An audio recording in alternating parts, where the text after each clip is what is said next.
I am here with the one and only folk band that I know are awesome. They just dropped a new single last Friday. It's called oh, it's just such a great song, and all of your guys' music is phenomenal. Um, I just want to thank you guys for coming on and hanging out with me. What's up, guys? Absolutely. Yeah, Thanks thanks for for having having us. us on. Yeah. So let's start by each one of you introducing yourselves and telling me a little bit about you guys. Sure. Yeah. So we're Tophouse from Montana. We live in Tennessee right now. It's four of us, only three of us here right now. I'm Joseph, William and Jesse. And then Andy is member four, who's not here. I don't know, there's probably more we could say, but I mean, basically we just play music and have a good time with it. Heck, that's awesome. So So you guys did just come out with a new album. Tell me a little bit about, excuse me, a new single. Tell me about the songwriting process and the song itself. Yeah, it was cool because it was originally sort of the brainchild of Andy, the guy who's not here. He plays keys, and he was just kind of messing around on Logic Pro is the program we use, and he came up with this cool little thing, and long story short, we each sort of added a chunk to it as it went. I remember at one point for lyrics, we just went into separate rooms and everybody wrote separate things, and then we reconvened like 20 minutes later, and then it was just kind of a fun way to sort of introduce Andy to the band, but also to do it with the song everybody gets a piece of. All right. Do you guys do a lot of songwriting like that, where you kind of chunk up the song into different pieces, or what's your normal songwriting process like? Seems increasingly we're doing that, but usually Joe, Jesse, and to a lesser extent myself will sometimes come with just fully complete songs. Okay. yeah. And when you guys write a song, do you kind of go through and write all the music and all the lyrics at once, or do you kind of put the lyrics out there and fit music to it, or have music ready and fit the lyrics to it? What's your guys' kind of process as far as that goes? I feel like it's really, and this is something that I feel like most musicians will probably say, but it's really song by song. Mm-hmm. It's hard to really pinpoint like an actual method or like one way that all of them are done, because sometimes it'll just like both will come at the exact same time, like music and lyrics, like you're just sitting there jamming and lyrics pop into your head and it's like everything happens together. I guess in my experience, other times it's like I'll have a cool riff or musical like melody or something that just like sticks with me forever, and then I just eventually write lyrics to it. Or I don't know, sometimes it's like there's a topic or there are lyrics that I have in mind, and then I just kind of have to wait for like the music to come. So yeah, it's a little bit of everything. Yeah. I'm gonna make that sound stop. So you guys are in Nashville right now, but tell me a little bit about how you guys all got together and how the band kind of all came together. So it originally started in Missoula, Montana, where William and myself were going to the university, and we met through a mutual friend. We kind of just started jamming. We each grew up playing music separately, but we just started jamming, improvising stuff, and eventually we would take it downtown Missoula to a parking garage just because we liked how cool it sounded in there. Yeah, the reverb was legit. The reverb was very cool. And William kept saying, I have this guy from Butte. That's where he's from, Butte, Montana. I have this guy from Butte that sings, and maybe he could join the band. And I was like, never. We'll never have that. No. But so Joe came, that's Joe. And he came to Missoula, and we just kind of picked it up from there, playing around locally, doing, weddings and breweries and just kind of whatever you can. Farmers markets, a lot of farmers markets. Oh yeah. And then we all, after some time in Missoula, we all gave it a go for moving to Nashville to see what could happen. And then that's when Andy, who was a childhood friend of these two, also moved to Nashville. He was down in Arizona doing teaching or some way less cool thing than playing music in Nashville. So yeah, Andy came to Nashville, and it was just sort of a natural fit. I don't know if we'd have. I feel like this is the complete version of Tophouse. I don't know if we would ever have anybody else join, or if one of us like quits or dies for whatever reason, that'll be some other band. So Yeah. Yeah. Well, So sorry. quick version. Yeah. Well, you guys do have a super unique sound, and you guys did release an album full of Celtic folk music, and that was really cool. Tell me about how that kind of came to be. That was pretty cool. So when we lived in Montana, we I think Jesse probably did you come like put the first Irish song in the set list? I don't know who the original person was to want to do Irish music, but we had like one Irish song that we did. I don't remember what it was. Was it 500 miles? It might have started with 500 miles, but me and you also learned a long time ago, like very first Tophouse said, Will you go? yeah. Will you go, Oh, Lassie? there you go. Wild Mountain Wild Time. Mountain Time. Except it was in D, which Yeah. doesn't matter at all to this conversation. Everything's but changed so it's much. changed so We much. play it in E now. But no, we had like one or two Irish songs that we would play in sets, and just kind of for fun. And we were playing a gig once, and there was a lady there who happened to be the like coordinator or director of a local Celtic festival. And she was like, "Oh, y'all play." She didn't say y'all because we were, weren't in Nashville at that time. Right. So you guys play Irish music. Like, do you guys want to be in the Celtic festival this year? And we were like, sure thing. Yeah, let's do it. And then she left, and we went home, and we were like, all right, guys, we gotta learn some more We Irish have to learn songs. more than one Irish song. So yeah, over the years, I mean, we've actually gotten the opportunity to go back and play that Celtic festival, I don't know, 4 or 5 times, along with a couple others. And Irish music has just become sort of a staple, like, I don't know, like a big element to our sound, I feel like. Yeah. And so we're like, heck, let's do like a 5-song EP of some of our favorites, and just have fun with it. So that's kind of that story, I guess. That's sweet. No, that's a really cool story. I really enjoyed that album. It's a really fun, different kind of take on some of the Irish classics that I've listened to for a long time, and it's a really fun, different look at them. Yeah, it's cool. Nice. So I am steeped in Tophouse at this point. I've listened to you guys ever since that album came out. I've listened to a lot of your guys' music, but for people who haven't ever listened to you guys, what would be kind of the top 5 songs to introduce people to Tophouse? Oh, great question. What a question. I wonder if we'd all have the same top 5. Well, I feel like just out of like popularity's sake, we probably have to say Sirens, just because it's sort of like the big song as of right now. Would you say the live version or the original version?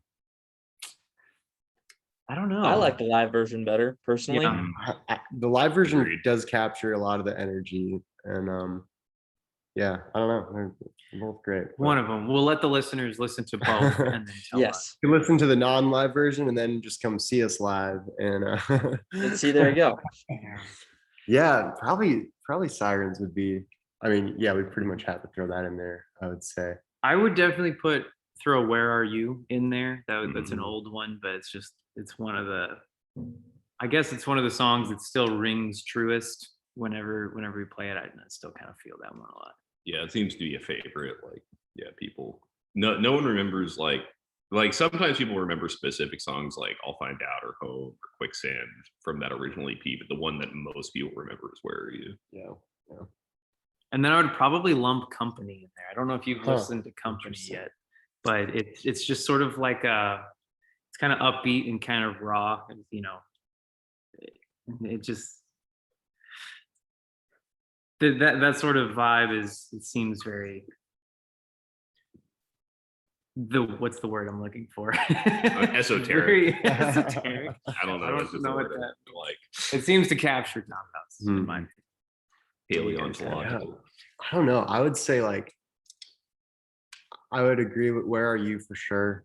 I would maybe put in like Vanity, just because it's kind of a little different. Like I don't know, a little bit different style, and sort of like I feel like it kind of captures like some of the genre like bending that we try to do. I mean, it's not like that crazy, but it's No, but not it's straight up like folk, acoustic Right, song. right. I mean, I guess, in the spirit of promoting the new single, but also just because I think it really does capture our energy a lot. Drive Back Home, the new song we just released, I feel like is a pretty good take on like, especially our live shows. Like a lot of people are pretty surprised when they see us. Maybe not surprised, but we get a lot of comments that we're like a lot more energetic and upbeat live than I guess they would have expected. Mhm. I feel like if you go through and you listen to a lot of the older or a little bit more deep cut you guys songs, you find that energy, but then some of your newer music is a little bit more low tempo, that sort of thing. The new single excluded, because the fiddle work in that is just incredible. Like that, it's I tried to play the fiddle for a while and I was not very good at it. I'm working on getting back into it, but I gave that up for a hot minute. But yeah, the fiddle work on that is just blows my mind every time. Well, Nice. thank you. That means a lot. It's like Yeah. Oh, well, if you guys want to, if the viewers watching who just heard that all rambling, I will go through all that and make a Spotify playlist. Nice. So be on the lookout for that.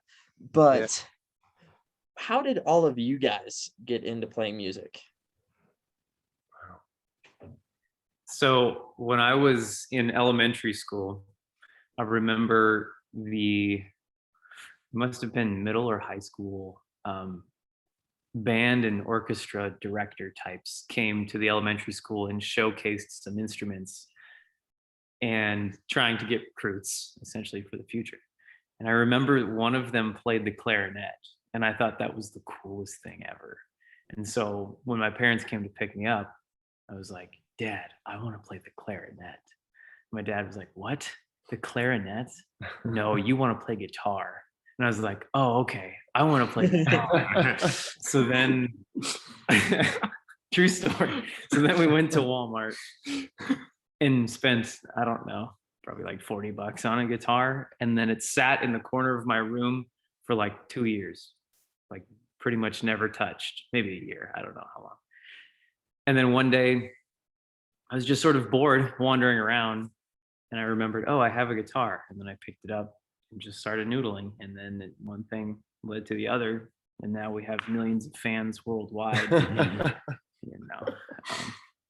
yeah, that's how I got into guitar. Yeah. Man, for me, I remember being dragged unwillingly to piano lessons at like the age of 6 and forced into it. And then I think, I took piano lessons from, I don't know, for I guess 12 years, like classical. Actually from the same piano teacher that Andy took piano lessons from. So we like grew up doing music together. And I'd say I would owe like, I don't know, 90% of my love for music to that piano teacher that I had. She was just like, just absolutely phenomenal woman. And I think I just remember it kind of like, begrudgingly like practicing piano, not really loving it. And then probably when I was, I don't know, 13 or 14, something just kind of clicked where I was like, wow, I'm actually like not bad at this. Like it's kind of fun to learn a song and like play it and be good at it. And I had also been playing guitar. I think I picked up a guitar when I was like 7 to try to teach myself, because I had a friend who I thought was really cool who played guitar. So it kind of just went hand in hand. And then I don't know, it helped having a a lot of musical friends. Like William and I played in a lot of really crappy bands throughout high school together. And Andy actually played with him in all these bands. And so it just kind of, I don't know, it sort of became a natural, like at some point, I think when I was 19, I switched majors from, geophysical engineering to business marketing, because I was like, I can't just make music a hobby on the side. Like I want to actually pursue it. So it kind of just became a big part of life. I don't know. And I don't want to interrupt you guys, but do you guys all do music full time? Is that all you guys' full time gig right now or no? Not right now. No, that's the goal. But yeah, we're all Cool. kind of side hustling. So Fair enough. All right. Sorry. oh yeah, no.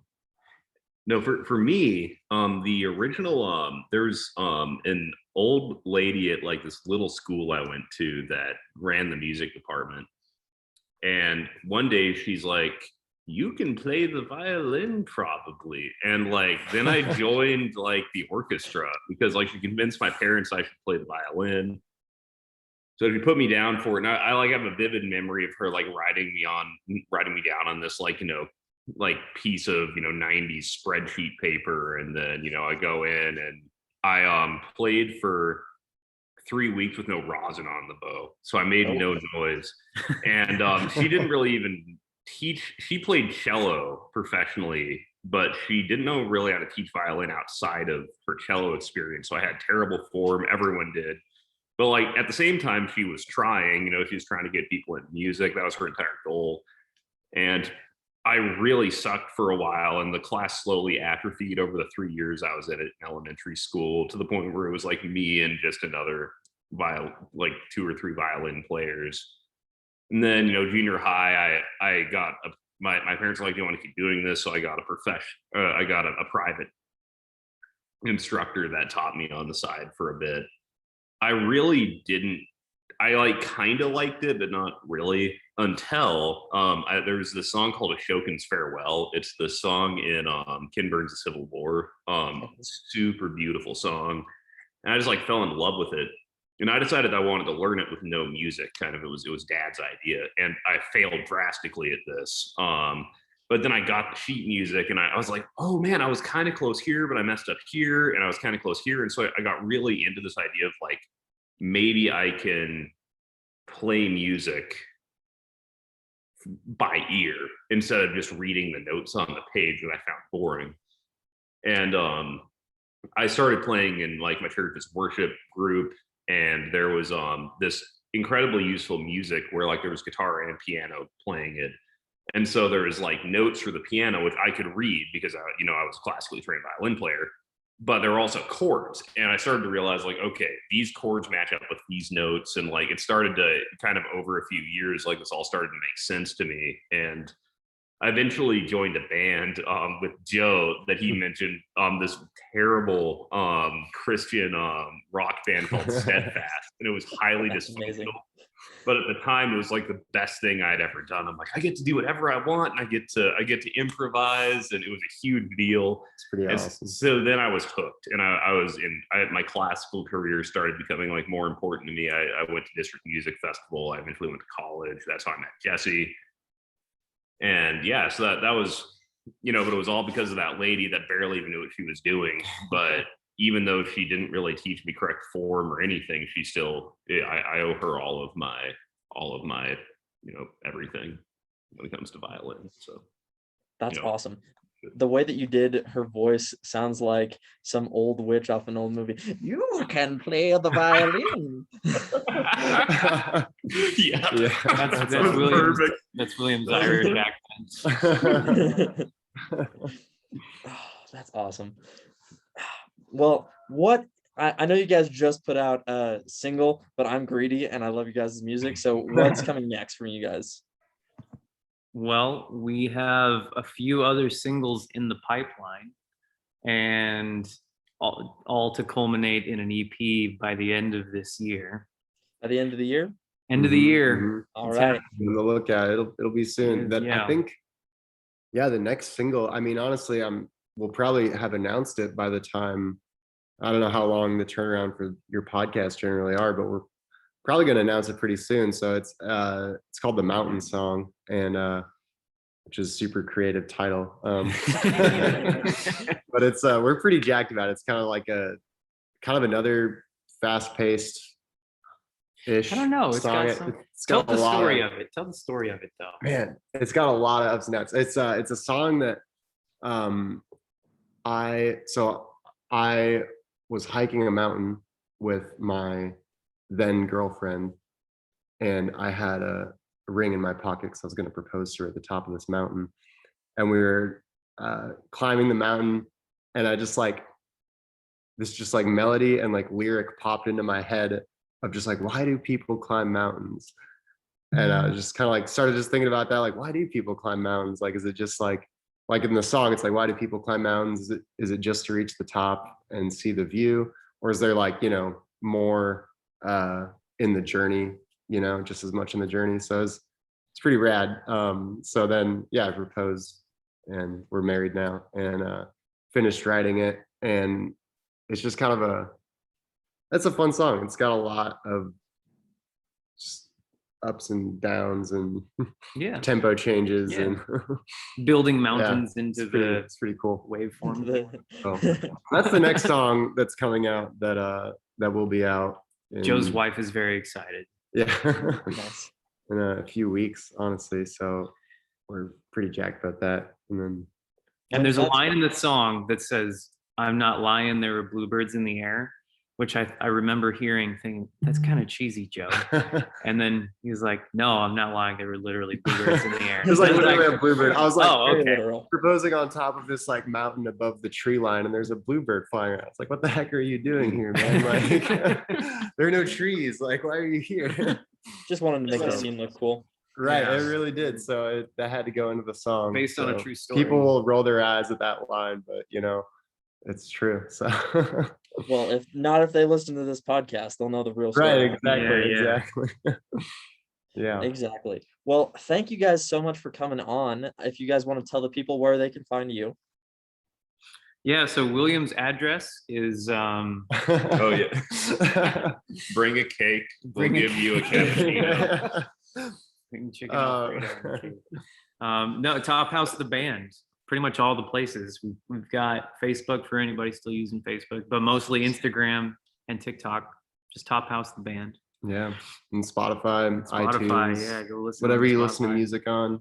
We have a website where we just released some T-shirts and random Oh stuff. yeah, so if you're like, And, I love this new Tophouse band, but I wish my top half could also be covered in their garb, then please proceed to our website, where you may now purchase shirts and hats. Yeah. So No.